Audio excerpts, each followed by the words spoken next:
So to start, I'm going to show you how to do a slip knot. Slip knot is one of the first knots that you need to start off a lot of crochet patterns.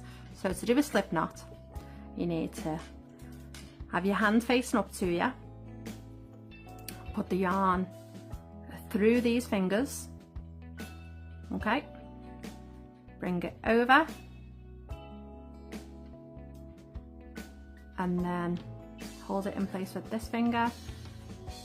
With this side, you're going to make an X on the bottom, hold that in place with your thumb, bring the yarn around so you've got two loops on the top of your finger. You're going to, this part loop that's closest to your knuckle, bring it over, and you're loosening the yarn as you go. And then if you're holding on to these tail ends with these two fingers, just pull up and you should have a loop, and that is your slip stitch. So I'll show you that again. To undo the slip stitch, you just need to pull. That's all you need to do. So once again, you need to have the yarn come through these two fingers, up and over, okay? So have the tail end facing more your wrist, bring this up and over towards the top. So you can make the X, you're going to make an X there, hold it with your thumb, and then as you come round you loosen that can go loose, it's fine. Bring that around